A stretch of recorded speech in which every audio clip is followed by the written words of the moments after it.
Hello and welcome to Nature Knowledge. This is a speaker series with experts sharing scientific knowledge on current issues affecting nature in Florida. I'm your host, Dr. Shelly Johnson, State Specialized Agent in Natural Resources with University of Florida IFAS Extension. Thanks for joining us today. So today, basically, we're gonna go through. We're going to focus on Florida and the importance of fire for our own biodiversity, and I'll definitely talk a little bit about the recent wildfire situation out west. And any of these topics that I'm going to cover could take up hours in of themselves. They could take up classes and courses, but I'm just going to try to get you a little interested in these and try to sort of whet your appetite for what these topics, how interesting they all are. So quickly, my name is Zachary Prusak. I'm the Florida Fire Manager for the Nature Conservancy. I've been doing fire for about 34 years, about 500 fires in total. Worked for the Florida Park Service, Brevard County. Worked for the government of Walt Disney World, Reedy Creek Improvement District briefly, where I actually did fire on Disney property. And I started out studying ants at the University of Central Florida and got into this profession when my boss asked me at my first job at Wekiwa Springs State Park, do you want to get on a fire? And I said, yes. And so from then on, it launched a career in fire training, fire ecology, the social aspects of fire, everything that really, fire is a very complex issue. So I was very thrilled to say yes to that. And I encourage students, I encourage anyone listening to this presentation, if you have an interest in this subject, seek out folks that can help you either volunteer or work with fire.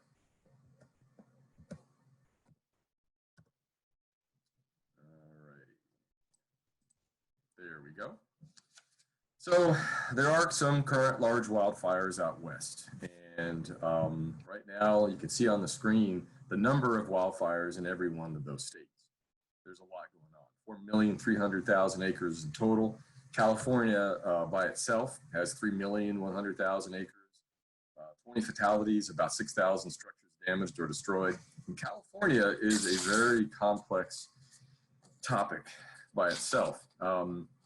It has a very flammable ecosystem similar to Florida, but also recent factors such as jet stream movement, patterns of rainfall, lack of rainfall, drought.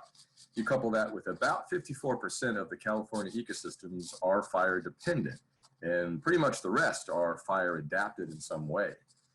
There's all kinds of native shrubs that burn incredibly hot and fast. There are invasive grasses like cheatgrass, Mediterranean grass that outcompete native grasses and burn more quickly, similar to Kogan grass in Florida. There's been a century of fire suppression. There's been people moving into the wilderness. People start fires on accident or on purpose. And then there's been about a century of aggressive firefighting since about 1910 when there was the big blow-up fire out west. 97% of the fires typically are started by people in California. Could be arson, lawnmowers, chainsaws, and as I'm sure you've all heard, a gender reveal party. But lately there's been a lot of more lightning strike fires that have occurred. So it's a very, very, very complex story, California. It isn't one quick answer to a lot of this because some of it involves politics and money and how we live and where we live. But all these issues can be addressed. I'm confident that they can be, but it's going to take a lot of folks working together to actually address that. Wildfires, and you've heard this term WUI, so the wildland-urban interface or wildland-urban intermix. It's the fastest growing location for house construction community construction in the past 3 to 4 decades. And if you notice on the picture on the lower left, that's what we call the wildland-urban intermix. So houses literally mixed into a lot of vegetation. The wildland-urban interface is the picture on the right, where you've got houses lined up right up against the vegetation as well. And you can see on this map the number of areas, the locations where there are intermix and interface. A challenge to folks who fight fire, and a challenge for folks who light fire as well. But it isn't just us in California. So this is a picture of wildfires that are occurring, have occurred around the world the past year. And it's important to remember that what is burning is what we call fuel. Actually everything can burn if it gets hot enough. And natural fuel, vegetation, is affected by slight tweaks in the climate. So if the climate is getting hotter or drier or wetter, it will actually affect the vegetation. And then the vegetation is what burns. It's the fuel that burns. And so this is happening around the world. The Arctic is experiencing warmer weather now, warming at about twice the pace of the rest of the world. There's record low snow cover. So there's more available fuel up there to burn. Brazil, there are worst fires on record are burning now in some of the wetlands in the south. Argentina, some of the farmland where the ranchers and the farmers have been burning fields for over a century are getting out of control because what once was areas that held the fires are now burning. Australia, and you've heard, I'm sure, all of the news from Australia last year of all the record fires. Thousands of homes were lost, millions of acres burned, 30 people died. So it isn't just us, it's around the world. I like to refer people, if they have an interest in the world's fire issues, is to read books by a fellow named Stephen Pine. He is one of those writers that when you read his books, you all of a sudden realize, wow, I'll never be able to write that good. He's an incredibly gifted writer, but he also has the benefit of having real fire experience. So he has experienced fire on the ground, and he approaches it from a very social, cultural, historical aspect, as well as natural. So he can blend all this together. And this is his quote, the maturing, and he calls where we're living in now the Pyrocene. It's not a pretty sight.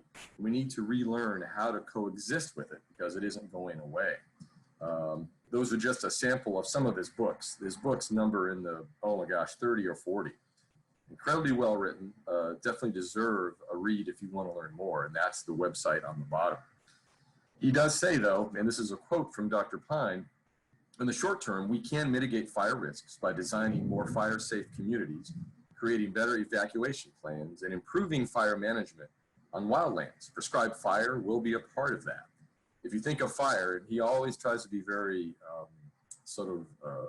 just recent. He compares the sort of outbreaks of fire with the outbreaks of viruses. So controlled burning, better planning would be a way that we can sort of learn to live with fire and get sort of a herd immunity to a lot of these wildfires. He's always very positive, but he's also very knowledgeable about the conditions that brought us here. And the irony of where we are with wildfires and what's happening is that we've always lived with and depended upon fire. It's been a part of our culture.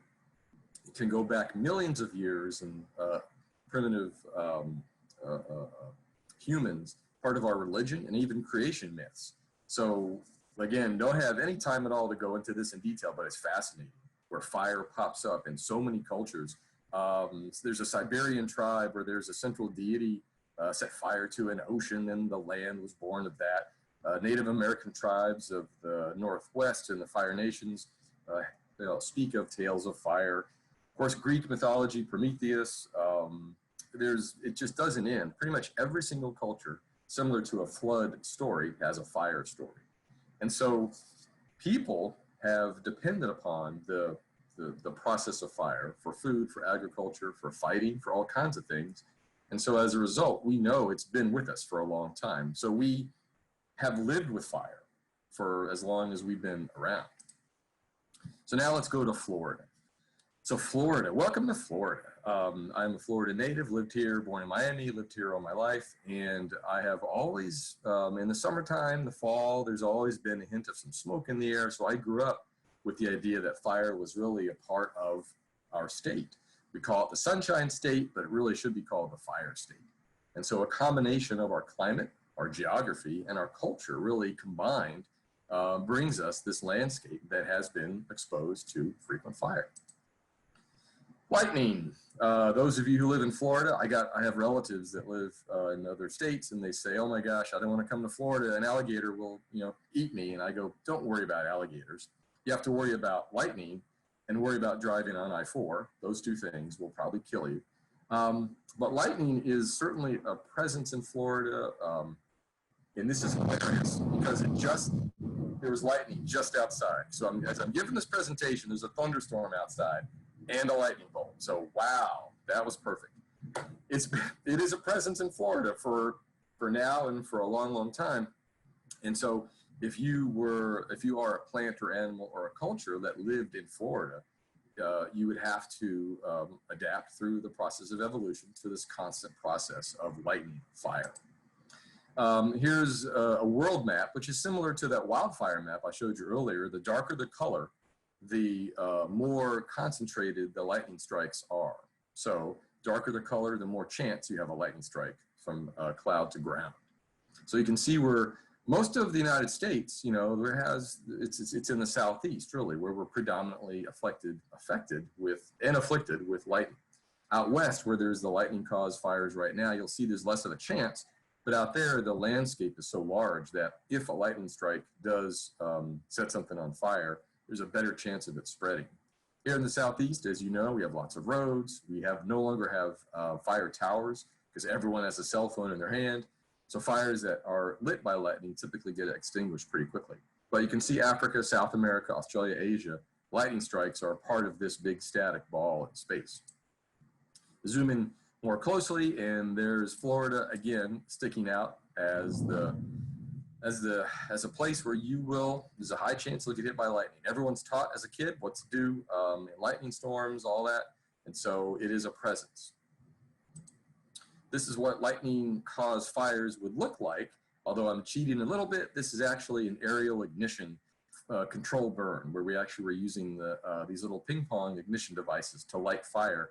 How lightning strikes would have lit fire naturally, sort of like different parts of a fire, a fast moving head part of the fire, a slower moving backing. And before we had roads in Florida, fires would start and they would just meander and go wherever they would go. They would burn. And so we have a patchwork quilt of ecosystems in Florida, probably 70-ish, depending if you're a lumper or a splitter. And another lightning strike, thank you. And this patchwork quilt of ecosystems has always been moved and pushed around through thousands and millions of years of either water through hurricanes or rain. And so it's a natural process with lightning. Now, you couple that with people. Those of you on this call, I feel comfortable in sharing this. When I was 7 years old, I did light the sea oats on a dune in Daytona where I grew up on fire because we all like fire. We're drawn to it. So you now bring people into Florida. So with the Native Americans, the indigenous tribes that lived in Florida, the cracker cattle culture, everyone utilized fire as a tool. Whether you're growing food for the cows or whether you're driving game or whether you're just simply lighting wiregrass in a flatwoods on fire so it looks like that picture in the upper right. That's beautiful, flatwoods. It's got this aesthetic you can see forever. The early writings of Bartram and other naturalists would talk of these big sort of like prairies in Florida that would go on and on. A lot of that was from lightning, but a lot of it we surmise was from people burning at a higher frequency than maybe even lightning fires. So you couple that together, constant lightning, and then people burning this state, and then you get basically a very pyrogenic state. However, all in tandem with the all-out fight to stop fire, really starting in 1910, was this idea that we really do need to stop all fire. If you have people burning for various reasons, like we've had in Florida for many, many generations. As a quick side note, some of our best conservation land has come from families that have actually managed and burned their land for many, many generations. But there was a time when there was an all-out effort to stop that fire, stop woods burning. You can see there's the Clark-McNary Act of 1924 prohibited federal funding to any state that tolerated controlled burning. That great picture there called the Dixie Crusaders. I've been trying to find some of these films. I have been unable to, like Burnin' Bill below. These folks dressed incredibly well. They look very respectful, would travel from town to town in the Southeast. They have exhibits and motion pictures, and you can see stop woods fire, forestry, better use of the land, to try to promote the idea that fire is bad, very, very bad. We need to convert the land to something else. And they would go almost like a very much with a religious fervor to these towns with tents, revivals, and try to convince folks that it's bad. So a fascinating part of our Southern history, funded a lot through timber companies and the U.S. Forest Service at one time.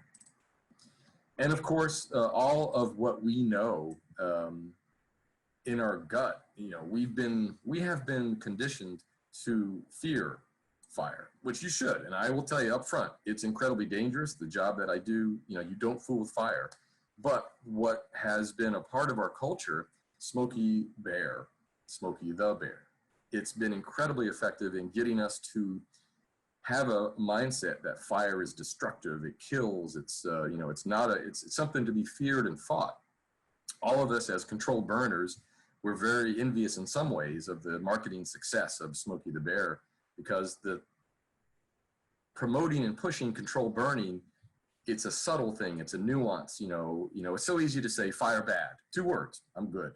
If you say fire good, we'll say, well, why? Well, it's a lot of explanation. So Smokey the Bear has tailored the message. It isn't all fires, it's now wildfire. Only you can prevent wildfire.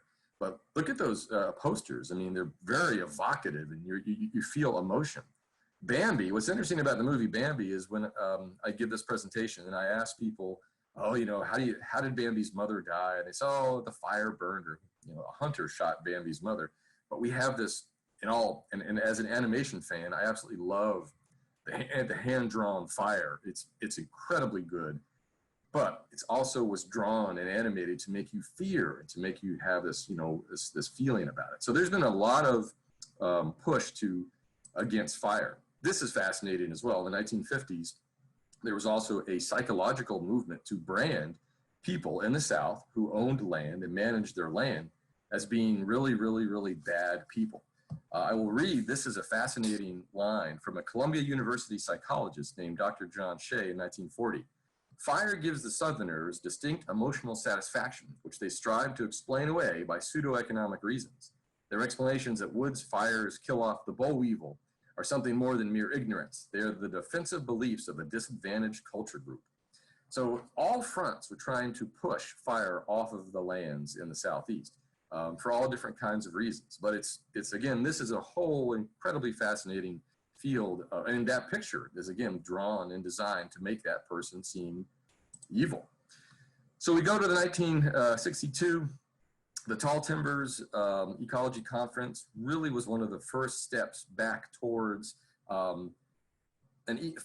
looking at fire as an ecological process, and really confirming through the fire ecologists at the time what generations of landowners already knew, that well-tended fire resulted in well-managed and rich, diverse landscapes. So again, real quick, let me check my timer. We're gonna go through a little pyro tour of Florida. I mentioned there's 70 different habitats, give or take. Most of them depend on fire to maintain their diversity and structure to some degree. Remove fire, different season, different frequency, add more water, less water, and these habitats will shift to another habitat over time. Up on the upper left is a great fire I did working when I was in Brevard County. Over that, that's a dune, that's a coastal strand ecosystem, just absolutely gorgeous. And we had some Western firefighters with us that day who were thrilled to be burning on the Atlantic Ocean, which as a control burner is a great fire break to have. You go to the middle where the pitcher plants are. Pitcher plants are another plant that demonstrates their dependence upon fire. When I was in the Florida Park Service, we did a fire in Highlands Hammock State Park where a unit hadn't seen fire in 20 years. We did a fire and pitcher plants began to come up. They were long dormant as bulbs in the ground. Upper right is pine rocklands in the Keys in South Florida. Basically, you take a pine flatwoods and throw it down on old coral reef, very little soil. So again, fire provides a recycling, a nutrient enrichment process, so it'll grow. On the lower right, the river of grass, the Everglades, another fire-dependent habitat, which helps reduce the organic matter when the water is low. The lower middle, sandhill, high pine. A beautiful example of it is in the Wekiwa Springs State Park, where I first started my career. High frequency fire, beautiful, lush landscape, very much like a prairie. And then the lower left, something that's pretty much like a Western habitat is sandpine scrub, which is what we call a stand replacement fire. It burns incredibly intense. Everything above ground basically is burned and then recycled back into the soil, the very nutrient poor soil. What comes up first after that? Sand pines, another fascinating habitat. This is a picture of Bartram's Ixia, which is on a St. Johns River Water Management District site, another fantastic, great fire management agency. And this demonstrates the amazing regrowth of our vegetation. This picture was taken about 5 months, 6 months post-fire. It was all down to the ground, charcoal, black. You can see the scorch marks on the trees in the back. And this rare flower popped right up out of the ground. So we have very resilient vegetation in Florida that depends upon this process of fire. Also, animals and plants depend upon this process of fire. Scrub jays, I'm sure you all know, that should actually be our state bird. You know, mockingbird, everyone's got that. Scrub jay, incredibly dependent upon cycles of fire for everything from open sand to the vegetation structure. Grasshopper sparrow, flatwood salamander even depends upon cycles of fire for its breeding grounds. Mints, all kinds of plants, gopher tortoise. And in the middle is actually the endangered Lower Keys marsh rabbit, which exists only in a few places in the Keys. It depends upon fire to maintain its habitat structure and food supply. And so this rabbit is Civilegus palustris. The subspecies name is Hefneri. So true story, Hugh Hefner and his foundation actually gave funding to actually study this rare rabbit. So, Shelly, you can say that now during this presentation, people have seen a Playboy bunny right there. So, first ever. But if you tweaked fire at any way, you know, these plants and animals will not exist in that landscape. So it's, you know, again, depending so much on that cycle of fire. People ask, you know, do animals die in a fire? And yes, some do. But fewer than you would think. So this is these are cool pictures of a gopher tortoise, which are, you rarely see these.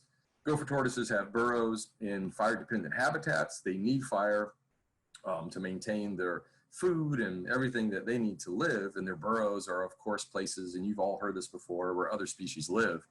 But during a fire, they will move to another burrow. And if they can't find a burrow, they will dig into the ground. And it's an amazing thing to come across. So the picture in the lower left, you can see everything that burned just basically went above and over that tortoise because heat rises. And you can even see where that tortoise sort of corkscrewed into the ground, that stuff isn't burned. If you go below the sort of the flames at a decent, you know, depth, you're fine. So these tortoises will go down into the ground as the fire passes. So a great behavior, again, born from the how they've just lived their lives and for, you know, many generations. So we've established that the rich diversity of plants and animals in Florida, 70 habitats, give or take, you know, untold thousands, and I haven't even talked about insects that are dependent upon fire, flightless scarabs, and there's so much. So they depend on the cycle of fire and water. We live in a very dynamic state, and our public over the, we have a really supportive public overall, no matter what your political background is, of conserving land for the use of the public, parks, preserves. And so we've got about 9 million acres of land in our state, which is about 34 million acres total, of conservation land. Half of it is the federal government, whether it's the Department of Defense, U.S. Forest Service, Fish and Wildlife, National Park Service. The other half state, Florida Park Service, the Florida Forest Service, Fish and Wildlife Conservation Commission. There are dozens of counties that have land acquisition programs, nonprofits like the Nature Conservancy, Electric Conservation Trust. There's so much support for that. But the key is we want to preserve not only the land, but what's in it. So is buying it enough to preserve really what are fire-dependent species? So no.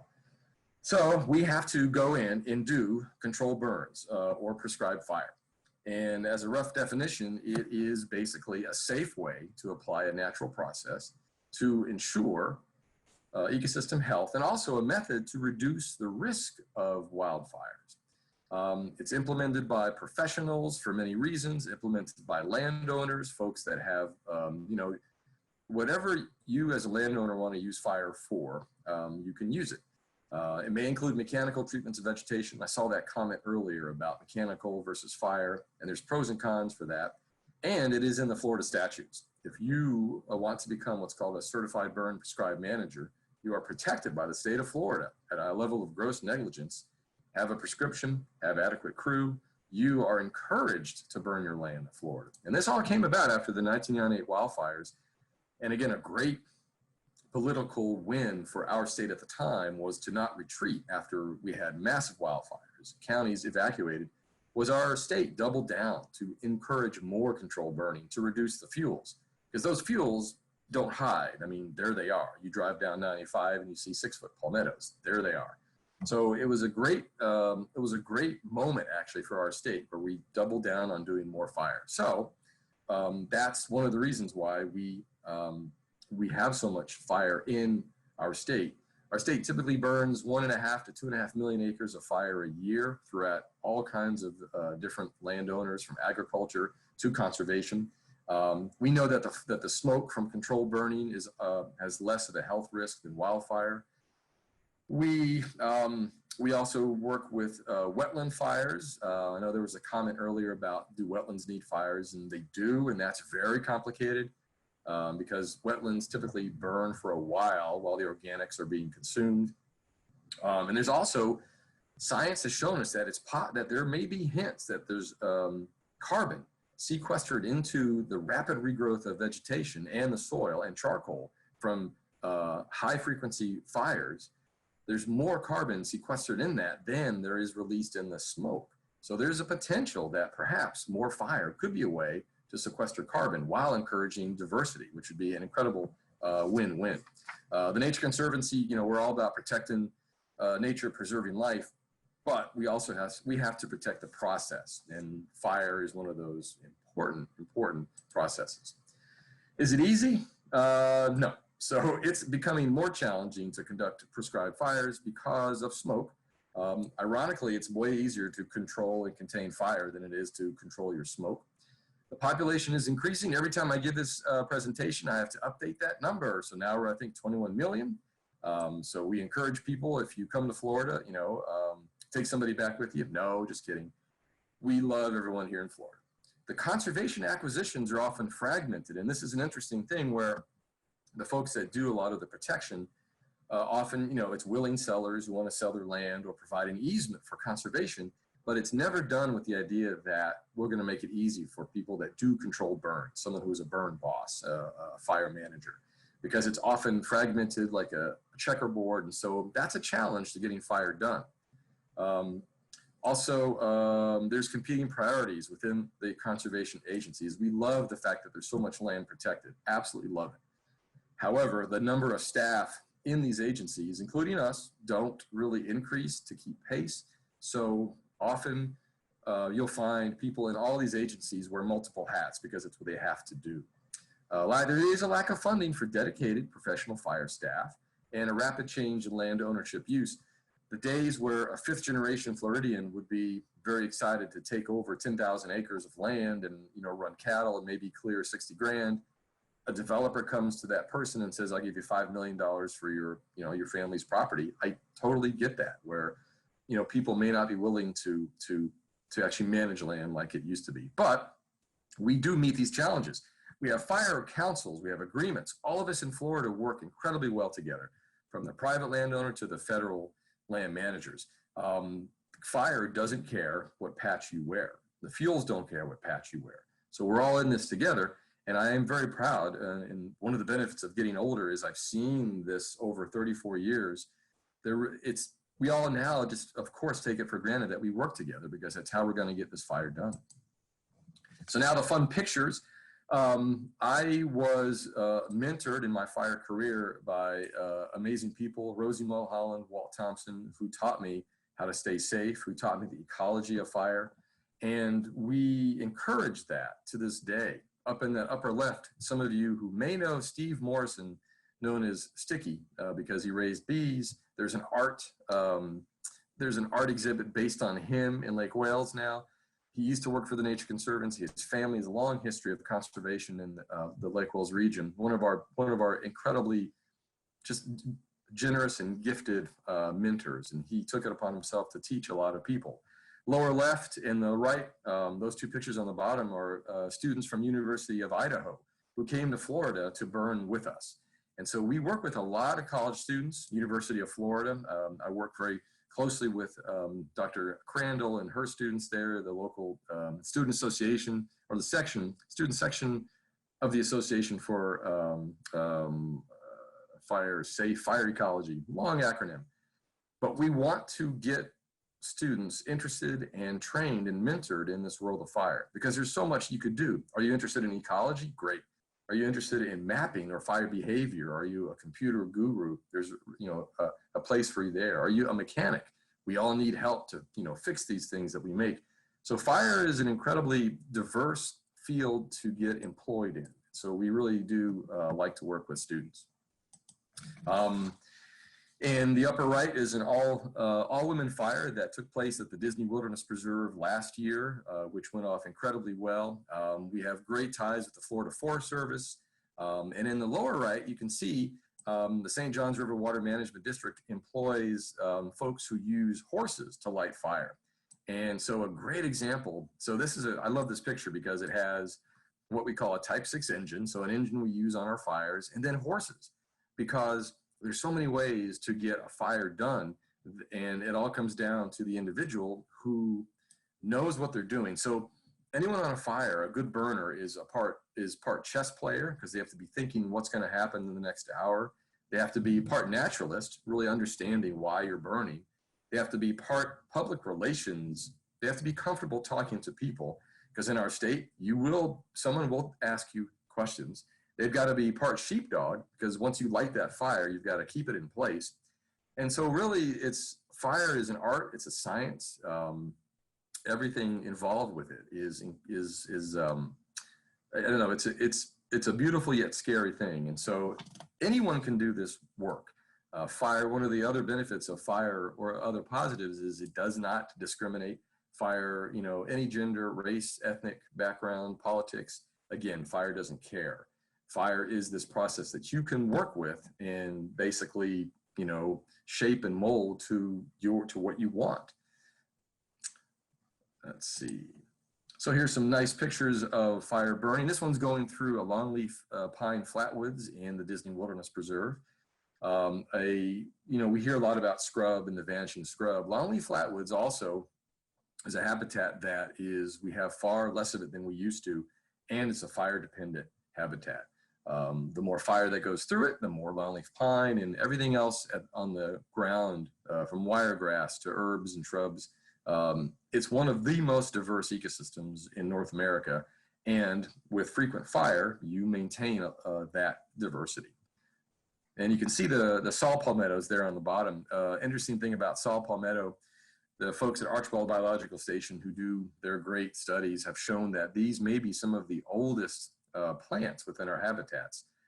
We used to sort of, look at them like, oh, it's a saw palmetto, they're hard to kill unless you try to dig one up to put it in your yard, because that's how I've done it, and they never live. But it turns out that they are this vital part of this habitat. One of my other mentors in my aunt days was a fellow named Mark Darup at Archibald Biological Station. And he found that the flowers from palmetto that are stimulated from fire are incredibly important to provide food, nectar sources for bees and flies and beetles that are actually targeting more rare orchids and stuff. And so there's this great dynamic of a sort of a cheap gas station of a saw palmetto and rare flowers and all the insects that live in that. But again, the more fire, we get a much more diverse understory and landscape. This is a great fire it's a huge roaring fire. Well, it's a fire that we burn every single year, what we call 1 year rough, in sandhill habitat at Ordway Swisher Biological Station. So we use this place to help folks train with fire. If you've never experienced fire, yes, there's classes you can take, things you can read, but you have to go out and get into that habitat and get used to fire. Now that sounds kind of basic. So we use a lot of our partners as places to go where it's very low risk, and yet still you can observe and watch how fire moves its way through the understory, how it consumes different fuels at different fuel moistures. This actually is a natural fire in the sandpine scrub I mentioned earlier. When I was with the Florida Park Service, we burned a lot of things up in one of our, I think it was Lower Wekiva River State Reserve, where we had a sort of like a sandpine scrub island called Spear Scrub, and we burned a lot around it to set the stage to do a natural scrub fire. It's one of the hardest things to do. Most places can't do natural scrub fires because it's so volatile. This one we did with a lot of success, just to see what would happen. And sure enough, the sandpine structure of that habitat came back in a great way. All right, so we talk about all the ecology of fire and why we need it and the history and culture and everything that goes into it. So also more controlled burning will impact and affect wildfires. So this is a great picture that was taken back in 2008. Again, back when I used to work for the Brevard County Environmentally Endangered Lands Program. The lands up on the top of that is a place called Jordan Scrub Sanctuary. And we were burning it, trying to get it back into what we call more regular rotation of fire. And you can see the date there is November of 2007. So we burned that unit in 2007.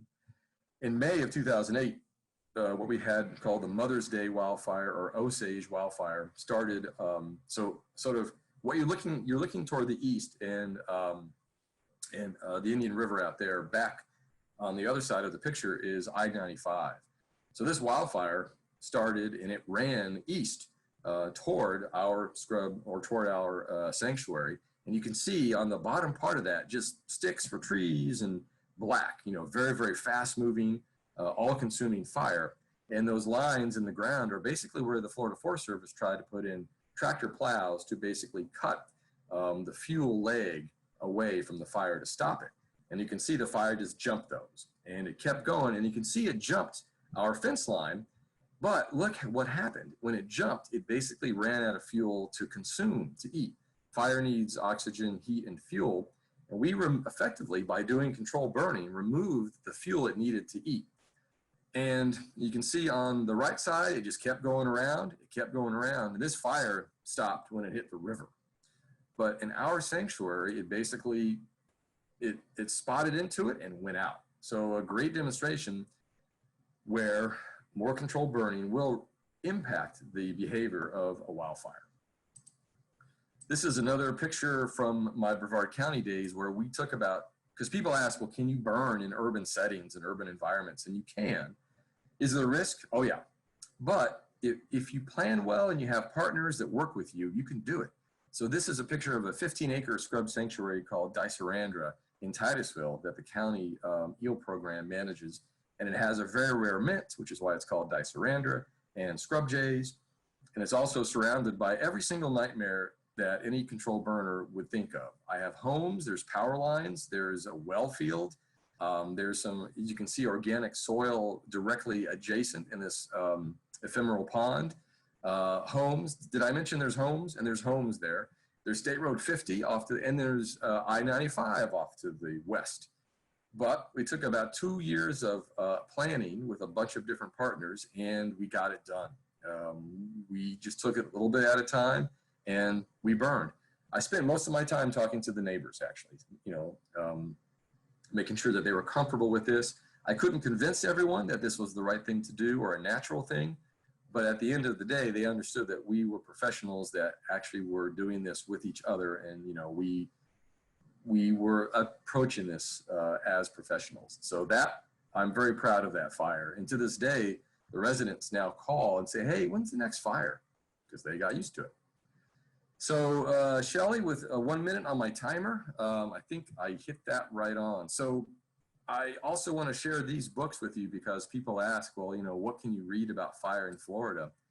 And actually, there's not a lot. The stuff which is kind of my dream, I would love to get into the social history of fire in Florida. There's bits and pieces of it. And at one time, I actually wrote Ken Burns, and I said, hey, your approach to how you do, his documentaries would really fit some of the old 1940s and 50s fire suppression, because there's music too that was sent out to the radio stations to basically sing about why fire is bad. And he was like, oh, that's a great idea, but I'm doing something on the Brooklyn Bridge, sorry. So if anybody wants to help me with that, I would definitely like that. But here are the books really that you can get now. Myers and Ewell, Ecosystems of Florida, the classic book. It does talk a lot about how fire is involved in the habitats. Stephen Pine, again, this is one of his books about Florida. Very complimentary of how we collaborate on fire. It's also a very good book. Painting the Landscape with Fire, about longleaf. Reed Noss, his book that came out a couple of years ago, Fire Ecology of Florida and the Southeastern Coastal Plain. And then his Forgotten Grasslands. My timer just went off. And so, yeah, so there are books out there, definitely read. Thank you for listening to my overly caffeinated, explosion through this material. Literally every single slide I went through could be an hour of just discussion, because this is an incredibly important, fascinating, ecological, social, political topic. So thank you very much. So Shelly, I guess I will stop sharing. Yeah, if you don't need your slides, then we can go ahead and we can take questions now. So we've got a good 10 minutes. If you want to just kind of go through the chat and screen for questions. Also, Caitlin will post, I think, the questions that she's been recording in the chat. So Shelly, you want me to just go ahead and read through them?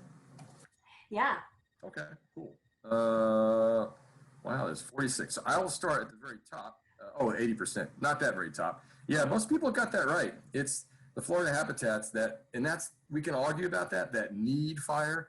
As many Florida habitats are fire adapted, fire dependent. And again, you get the fire ecologist in a room, over some beer, and they can argue about that a lot. But fire, we know, is a process that can impact the diversity of our habitat. So 70% is what we typically say. Let's see, scroll.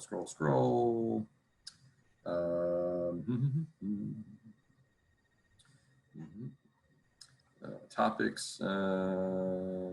So roller chopping, is it an effective substitute? Alternatives when unable to burn? That comes up a lot. And when I was in Brevard County, we basically had some areas we didn't burn, mainly because they were too small. It would not be worth the risk, if there was something that was an acre or a half acre. And if there's areas that are adjacent to really risky, so some of our units, when we took them over, the Malabar scrub was a good example. We basically chopped and timbered a bunch of the site on one side because it was near homes. So we typically use roller chopping, which basically takes the vegetation and just mows it down to make a sort of a shredded bunch of vegetation on the ground into an area that we can burn easier. We reduce the flame heights and lengths, so it's easier. Ideally, if we do that enough, we'll have more grasses, the flame heights will be lower. But roller chopping is not a substitute for fire, because what fire does is it consumes, it recycles, it breaks stuff down, because fire is a chemical process. It gives off heat, but it also affects all these nutrients, phosphorus and carbon, everything that the plants need to grow. It breaks everything down. So roller chopping doesn't do that. Roller chopping leaves big mats of vegetation that over time decay. So it begins to change the chemical makeup of soils. But again, it's all up to the individual who's in charge of that piece of land. That's why I say fire, often you're thought of as a gardener. There's reasons why you would do it. So it's a good question. I say roller chopping is a great help to land managers in burning, but it's not a substitute. Alternatives when unable to burn, same kind of thing. Then it becomes a risk issue, a hazard issue. Keep everything low, cut stuff down. Urban burns, Karen says, yeah, I'm a big fan of doing urban fires.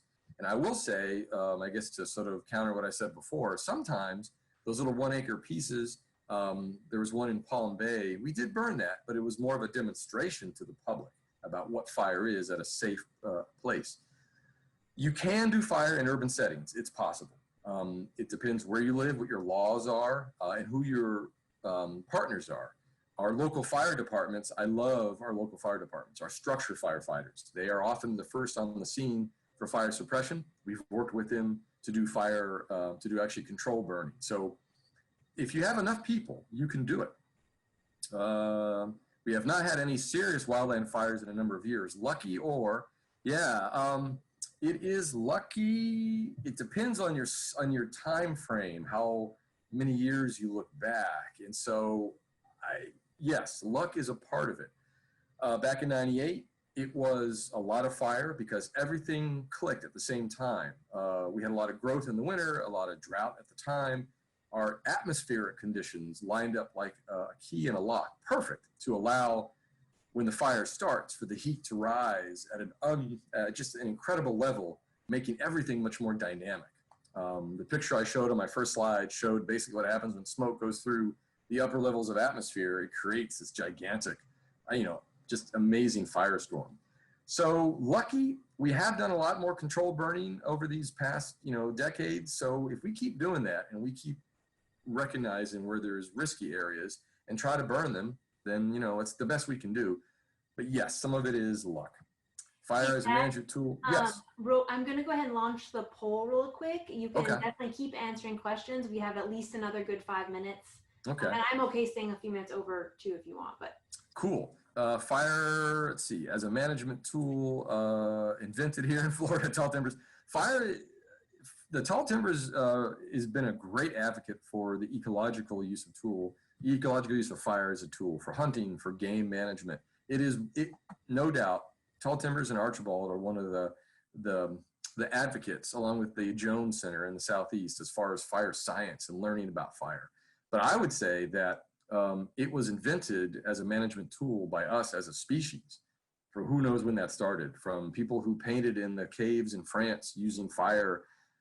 Fire has been with us for a long, long time. So I think, and that's the irony again of what's happening everywhere, is that we as a species have depended upon fire to survive. So we've invented it as a management tool, because otherwise fire is just simply there. From volcanoes and from lightning, when Earth, hundreds of millions of years ago, a billion years ago, we had volcanoes. When we had oxygen from when the plants started to grow and evolve, we had more fires. So fire's always been here. It just simply is. It doesn't care. But we as species have really, I think, taken it and made it a tool. What are your thoughts about burning during COVID? Safety issues for crews and public? Yeah. Great question. So we are working with other crews and other agencies to have our own internal safety procedures, everything from masks to making sure we don't share water, stuff like that. And so far, so good. The smoke issue onto the public, we're being very careful about. We're doubling down really on our smoke screening, how and where we put smoke. So great question. I want a copy, Pat, you want a copy of the WUI map? All right, no problem. I'll get it to you. Is there a book by Pine that he recommends starting with? Oh my God. The World Fire is a good one because it's an overview of the world fire. But it's just go on that website and look at something that interests you. And if something interests you on fire, read it. Yeah, thanks, Patrick. That must have been when the lightning hit. Yeah, and it was good. So the power didn't go out. So that was nice. Prescribed fire is less of a health air pollution than wildfire. Yeah. And so the thing with controlled burning, prescribed fire, we plan where the smoke will go. We can announce it to the public. If people have health issues really related to smoke, we can let them know days and weeks ahead of time when we might have some smoke in your area. So we can control how much, where it goes within reason. Wildfire, like you see out west, those amazing pictures, which looks like Blade Runner 2049, that's, you can't control where that goes. It goes. And so, we say that, we approach every controlled burn prescribed fire with the idea we know where the smoke will go. How much space do you need for a fire to burn naturally without posing a threat? Good question, and I'll say it depends. If we have very low fuels, very low grass, we don't need a lot of space. We can handle that pretty safely. If there's, like I mentioned before, sand pines that are 70 feet tall, huge fuels, we need a lot of space between the fuel and the homes. Homes, we work again a lot with the structure firefighters, because now you're shifting into not my area of expertise, where a structure firefighter, he or she could tell the vulnerabilities of a home. And some of the awful pictures out west, a lot of that has to deal with where embers come into homes and stuff. So it depends on the fuel. There are some species of birds that start fires by carrying, the firebird. There's been a picture of that as well in Australia. I would not put it past, especially crows, which are an incredibly intelligent bird. There's been examples of some birds, if not starting fire, they sure know, like birds that follow army ants, they sure know what is driving, prey. Roller chopping, an effective substitute? No, not if you're comparing that directly to fire. It doesn't substitute, but you can use it as a tool to prepare for a fire. I'm really hoping to get into fire. Yeah, it's awesome. I have an ant drawing from Mark on my wall. I do too. Yeah, Mark's amazing. Ants. Oh, you already got that into ant presentation. Hey, if you have another hour, we'll do it right now. How do you decide where and when to have controlled burns? Great question. And again, it depends what your goal is. If your goal is to promote a longleaf pine habitat, you really try to make it into what we call the growing season, which is a May, June, July, April, May, June, where we have the fire ecologists have designated historically, looking at carbon and looking at pollen samples, when most fires, and tree rings, when most fires occurred, more natural fires. So we again, it's goals. If one of our goals is to burn an area close to houses and development, we might do a fire in the wintertime because we have a good feel for wind direction. Like cold fronts they're tricky, but they're very predictable. So a lot of it depends on why. We may do a fire in the total non-growing season to set up a fire down the road. That's the whole chess player thing too, when you look at an area. So a lot of it depends. Oh, I have another person for an ant talk. All right, Shelly. These are my slides. Yeah, I can, certainly let me know. And some of these slides I have taken from other people too. Okay, the questions. Yeah, roller chopping, again, by itself, no. Alternatives when unable to burn, nothing really replaces fire. It's such a unique process, chemically, naturally. You really can't replace it. You can make a decision to not burn, and that's, again, a valid decision. Where I live in Orlando, I have a lot of live oaks and gray squirrels, and it's funny, whenever if you really get into a profession deep enough, like fire, I can't even walk in the woods anymore and enjoy it. I'm like always going, ooh, this needs fire. It's like, if you're a microbiologist, probably doorknobs, scare you. But it's quite okay to allow a habitat to basically go through succession if, again, you're in an area. I live next to or close to Mead Gardens. They're trying to restore some of their habitat back to what it once was. I can walk through there and see is a few pines, but it's mainly live oaks because there's been no fire. Is that bad? No, that's just how that happens. And so that's a perfectly legitimate choice to allow to not push fire if you don't really have to. COVID, I got that. Let's see. Can you spell the name of the property entirely? Yeah, Dicerandra, like the genus for the mint. So Dicerandra. And the species is, I think, Thanicola, a really cool mint. Yep, Dicerandra. Heard small areas can be fenced in with sheet metal. Again, it depends. I'd have to see an area that you're thinking of. I wouldn't do that. I mean, the more ways you complicate a fire, the more things can go wrong. So, but it's interesting. I mean, there are certainly things you could protect.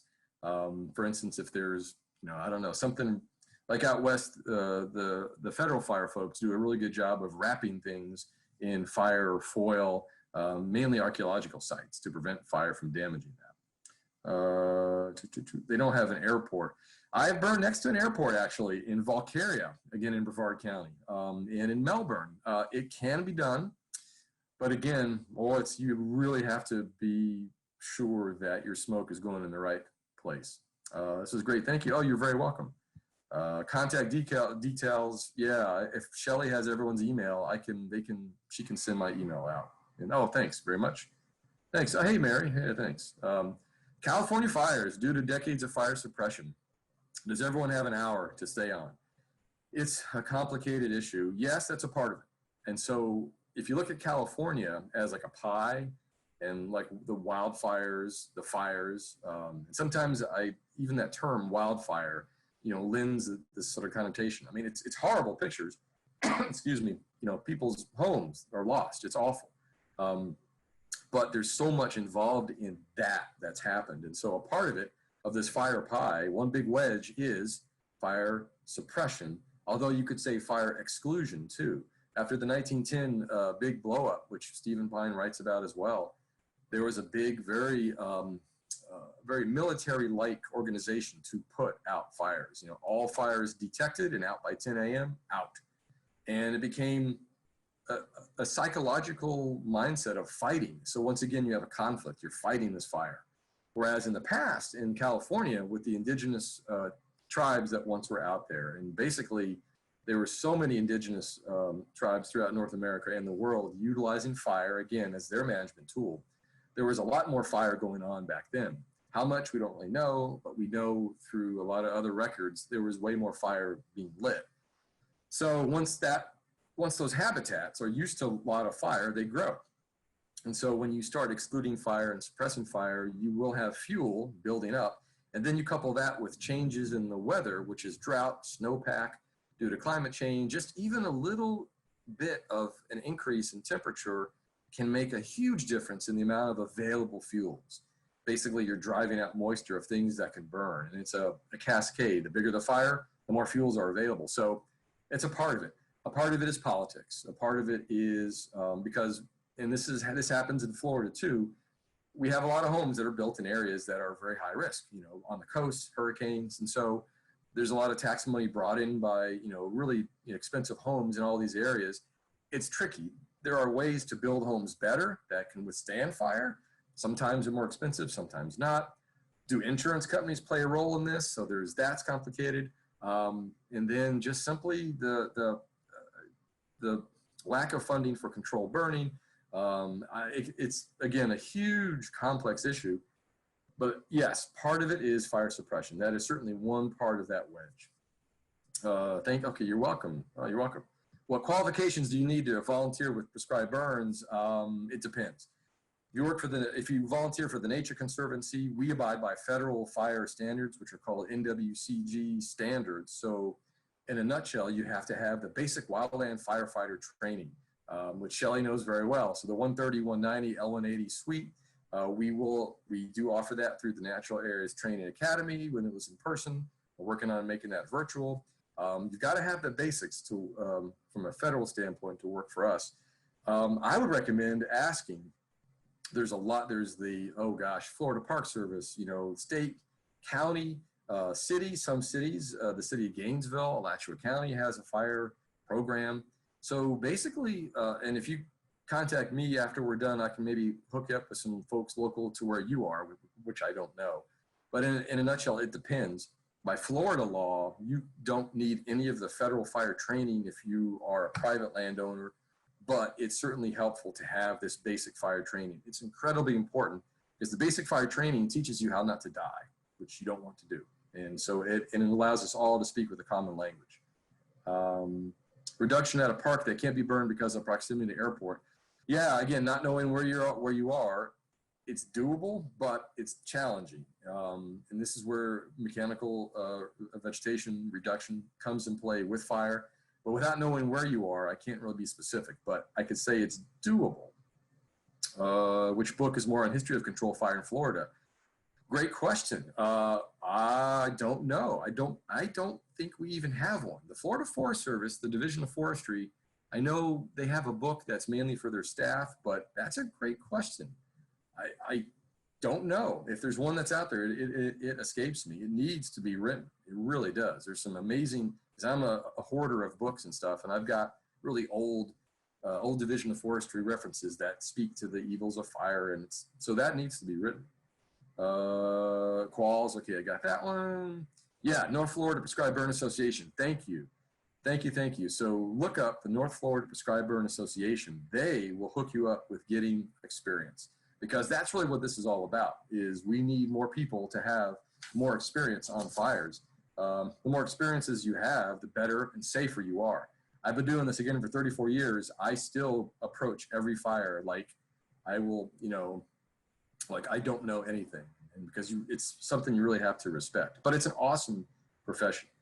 Oh, you're welcome. You're welcome. You're welcome. Optimal time of year to do prescribed burning? It depends. Depends what your goals are. If your goals are to promote a wiregrass response, like wiregrass is a cool grass that if you burn it during sort of April, May, June, you'll get this great flush of flowering and seeding in the fall. And the seeds are typically more viable if you do sort of that spring fire. If you wait longer to burn wiregrass, often the seeds aren't viable. So it all depends really what you want to do. Again, if you want to promote, plants or hardwoods that may grow in the wintertime, then you might grow in the wintertime. It really is gardening with fire in a safe way. What's the best way for the general public to learn where? Great question. So they can avoid visiting the area. Typically, we let people know when fires will take place. We are a big believer in putting signs up. In today's day and age of social media, we've been sort of experimenting with just that. Maybe you subscribe to an Instagram or Twitter and we'll let you know. The Florida Park Service does a great job with that. So I would say if you live next to a natural area, talk to their managers, their preserve managers, and ask them just that very question. Because there's a lot of folks, when the conditions are great, we do a lot of fire every year. Do I know Richard Harris? Yes, I do. That goes back a long, long time. How do you know how often to burn? Another great question. It depends. We burn some of our grassy habitats, our longleaf and our sandhill pretty frequently. We try to shoot for a 2 to 3 year rotation on that for a couple of reasons. One, we know that'll increase the amount and diversity of the ground cover. But two, from just a strictly fire practitioner burn boss standpoint, when you write a prescription, you are basically putting down the conditions under which you can safely do a fire. Many of those conditions are out of your control. So the more frequent you want to burn, the more likely you will burn. And this has shifted, and this is, again, a great debate between fire ecologists and fire practitioners over time.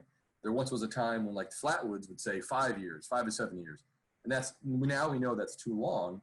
Because if we say 5 years and then we get a drought and all of a sudden there's a burn ban, oh, an hour next year. So we, from just the ecology, but also the practitioner side, and from a climate side, if we know that the climate will start to tweak and things will be drier or wetter, then we want, again, the best burn window we have to burn that property. And typically in grassy habitats, if there's more grass, we have a lot more flexibility to burn it. So that's a great question. It all depends. Do you have scrub jays? Do you have recalculated woodpeckers? Do you have things that depend on a certain cycle of fire? That may dictate when and how often you burn. The fires in 2018, were those not destructive? That's a great question. So again, the term destructive is an interesting word. I could go into a lot of this too, where you'll hear, and it's tough to talk about because, when people's homes are burnt down, when people die, that's destructive. That's death and damage. The habitats themselves, when you hear some of the reports, 1 million acres were lost or 1 million acres were charred in very negative terms, typically the habitats or the land itself doesn't get destroyed per se. There may be changes in the vegetation, the soil, but they're not, it's not destructive in that manner. But for us and for people, yes, for sure. And so I struggle with those terms the older I get in talking about fire with people. Because again, for sure, for us, there's no doubt that's just a horrible thing. But often for the habitats, not so. The Yellowstone fires, I remember that was such a big media push and destructive and damaging and great, scenes of, infernos. The landscape's fine. The structure has changed. The understory has changed and shifted. So we as humans don't like change. We're uncomfortable with it. We like things just how they are. And nature is fine with change. Nature just changes a lot. And so some of the stuff, it's not quite destructive. It's a long answer, but I love that question. Birds of prey, if they learn to use fires to help them find prey, it's possible. I know that we have a lot. This is why a lot of like the ground nesting birds, Chuckwill's widow and stuff, their eggs look like ash, and so they nest typically in in areas that just recently burned. So a great way to sort of hide from birds of prey. But I'm sure, because when we do fires, the wildlife, we do them in a way to imitate a natural progression of a fire. The wildlife gets out of the way, but we get a lot of other wildlife in that actually will hunt the grasshoppers that are flying away. Birds will come in, and so it's, again, to them, it's just a natural thing. So they will use that to find prey. So I'm sure that they have evolved to depend upon that. Erna Nixon Park in West Melbourne. That's what I burned when I was with the Brevard County Eel Program. That's what I burned next to the airport. Oh, wow. I got a picture of that when I didn't have gray hair. Yeah, that's a beautiful place. You're welcome. Do public parks in Florida have controlled burns? Yes. The Florida Park Service is one of the best and most professional and most ecologically minded fire organizations you'll find. And that's where I started. My hat's off to all the folks in the Florida Park Service who do amazing work. So yes. It is quarter after. Oh, geez. Keep going if you want. I know you're just jamming through these. There are still over 100 people on. I'll keep going. I'll keep talking. I just didn't want you to feel like you had to. I mean, the questions might just keep coming. Actually, it looks like they kind of do peter out. So okay. Yeah, this shouldn't take too long. Let's see here. Greg, thank you. Do they suffer from not having them? Again, the goals of fire. You can have a landscape that has no fire. Some of our hardwood hammocks, actually, some of our more rare, like mangrove habitats, they don't want fire. Fire will damage them. In the rainforests in Central and South America, you don't want fire in those areas. Their ecology is so different, and how they get nutrients into those plants. Fire is not a part of it. Homeschool family, hello. Thank you. You're welcome. Oh, thank you. Keep going. How often are wildfires caused by lightning in Florida? It depends. Similar to California, their high percentage of wildfires typically is arson or gender reveal parties. In Florida, similar. We have a lot of arson-started fires, typically in the dry season, December, January, February, and it also coincides when schools are out. But lightning can cause wildfires. But the cool thing is, in areas that are controlled burned a lot, and this is what we've seen on the Disney Wilderness Preserve, for example, we've seen areas where there's been lightning strikes and the fire just basically goes and puts itself out. So it's a great question you ask, because the answer is we really don't know. The Florida Forest Service does keep records of causes of wildfires, but my guess is the majority are human caused. And that's why there's an Arson Alert Foundation that actually gives rewards for catching folks that do that. Yeah, thanks, Shelly. I'll definitely send out my email and stuff. Yep, and there's a link about fire suppression. Yeah, the whole mega fire phrase, I've heard that. And it's an interesting, so fire, boy, it's, again, talk an hour about that, the sort of the politics of fire and who's at fault and what's at fault, and it's complicated. We have had huge fires in our past in the Southwest United States. Now they're going back and finding old trees that are fossilized and finding carbon where they can find where there's been wildfires. And it turns out that, perhaps hundreds of thousands of years ago, if not millions, there were huge wide-scale fires that occurred back then too. However, we are in the way of those. And so I'd suggest for folks just to, when you read about fires in California, listen to the people, sort of seek out what their background is and sort of what they're coming from. It's an incredibly, of course, sensitive issue, because it's people are incredibly mad. Why does it keep happening? What's going on? Is it climate change? Is it this? And so again, the answer is it's complicated, but definitely take time to inform yourself. Vote for ants. Excellent. I'll do that. Cold, hot fires, winter, summer. Yeah, I'm sorry, Debbie, I'm already talking over the 40 minutes. Have you ever had a control burn that went out of hand? Me, myself. So I've led a lot of fires, and I've had fires escape the boundary where I planned it. However, I had planned for my crews to react when the fire basically escaped where I wanted it. So when we plan our fires, we don't assume it's going to stay. We always think about when it's going to jump, when someone will get hurt. We think about the worst case, and then we put our resources and planning and our chess minds to work and basically trying our best to prevent that.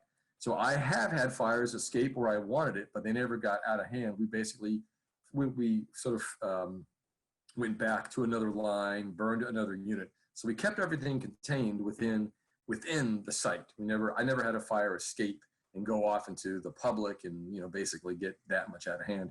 The percentages of controlled burns that do become wildfires, very, very low, 2 to 3%, if that. But they do get a lot of news and they do get a lot of headlines. Miami-Dade County, oh yeah, you're very welcome. South Florida Water Management District, one of our partners, again, who does amazing work.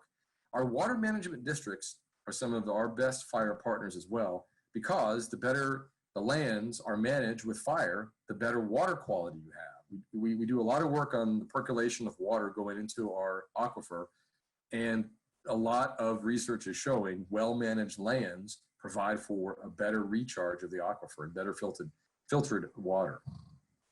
Yep, there's NADA, Natural Areas Training Academy. You're welcome, you're welcome. I know Larry Harris. I know Larry Harris too, yeah. I'm old, so. Yeah, Ernest, so Cheryl, I can talk with you. I mean, I know certainly offline we can talk about that. What should be done in California to reduce the fire damage? Well, it's a lot. When the communities are being rebuilt, certainly they should be rebuilt in a way that you expect fire to come through again. That notion that this will never happen again is false, because it will happen. I mean, you have to approach this with the mindset like hurricanes in Florida. We don't say, we're done. We say it'll happen. So I think one thing that could be done is, when you rebuild those communities, is rebuild them with the idea that fire will happen. So what does that mean? Maybe you work on thinning or burning some areas adjacent to homes. Maybe you rebuild the homes with the idea of better fire protected materials, because there are ways to do that. Costs more money.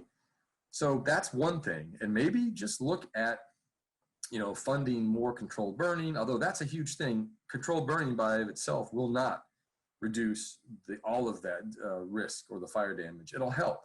But I would just say what you'd have to do is look at the entire state like you will have fire, always, and then work from there. Where you could burn, where you could build better, where you could maybe fund fire crews. There's talk if perhaps we could have some sort of civilian conservation corps funded by some sort of, fire part of a Green New Deal, where you basically give people a lot of jobs to do more fire proactively, preemptively. And that would be one solution. I'm a big advocate of that, giving people work and actually having them do more fire.